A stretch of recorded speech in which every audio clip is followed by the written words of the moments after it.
In this short video, I'm going to show you how to weave a narrow pattern band using a double-slotted heddle.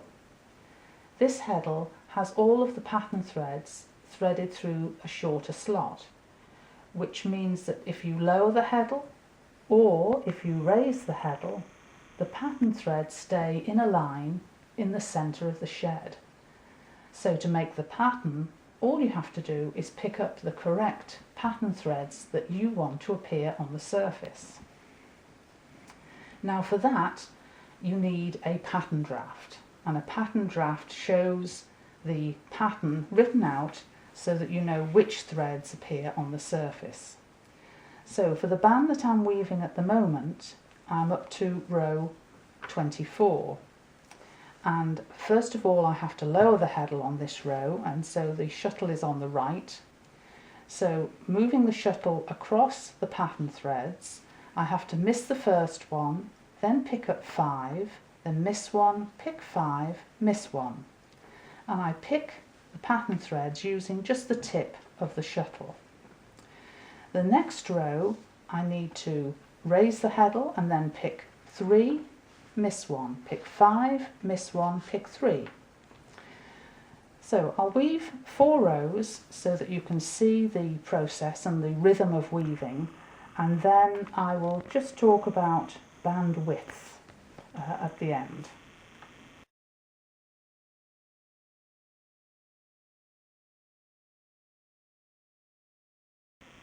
So for the first pick, I'm going to lower the heddle, and it's miss one, pick 5, miss one, pick 5, miss one.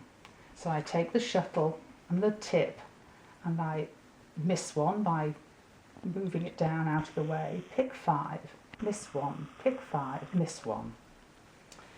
And then I move the shuttle down to the fell of the band and beat.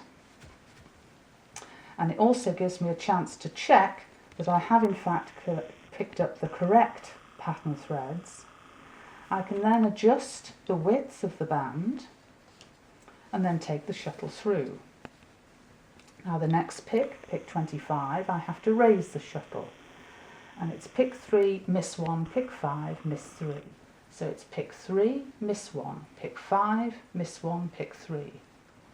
Then I take the shuttle down and beat, check that I've got the correct ones chosen, and then I can pull the weft through to adjust the width of the band and then pull the shuttle through, leaving a short loop on the other side.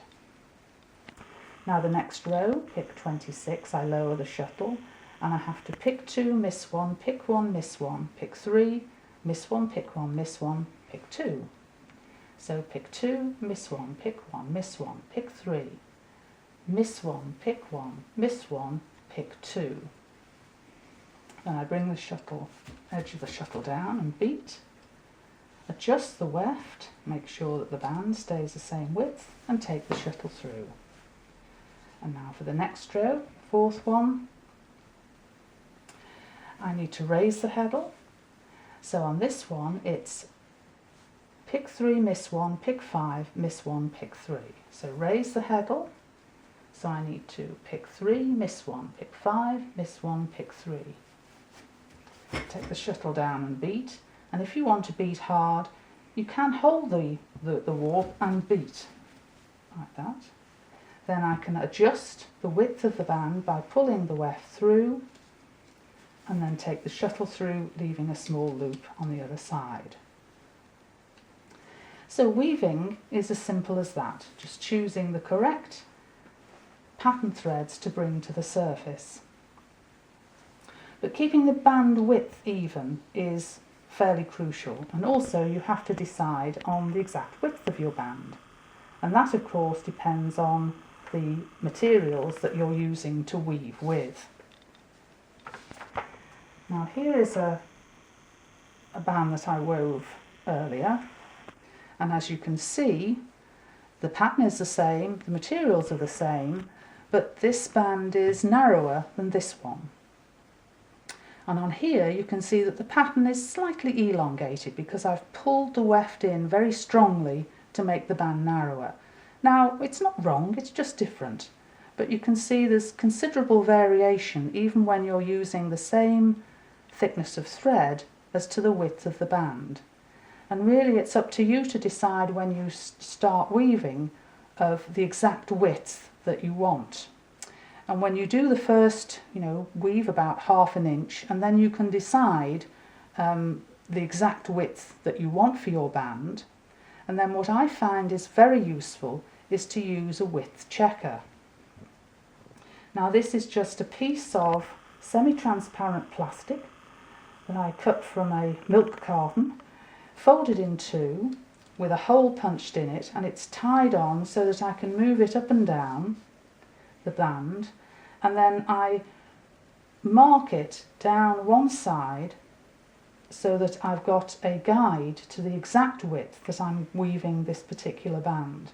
And I find this very useful because I find that if I try and just use my eyes as a guide, then my bands do tend to get a bit wobbly. So I'm sure you'll find this useful when weaving your bands. Now this pattern, woven in a different thickness of thread, here's one that I wove using very fine cotton, exactly the same pattern but much narrower. So the width of the band depends on the thickness of the thread you use, how hard that you beat the weft in, and also how strongly you pull the weft across to adjust the width, and it's up to you. Now the pattern that we're weaving here is from a shoe band from North Norway, a man's shoe band, and I have here shoe bands that I bought in Sweden when I was there on holiday in Jokkmokk. This band is all woven in wool. It has 15 pattern threads. It's 5 feet in length. That's 153 centimetres. At one end there is a short plaited band of about 12 inches with a small tassel on one end, and the other end has a very long piece of plaited band and a large tassel. These are really lovely decorative bands, and it has been beautifully woven. And this is obviously a traditional pattern from the area, and it's not just the pattern itself, but also the combination of colours that are used that determine where a band originates and the purpose for which it is put. Now a shoe band like these are wrapped around the tops of snowshoes to help stop snow getting inside your boots. And here are two photographs of some lovely Sámi boots.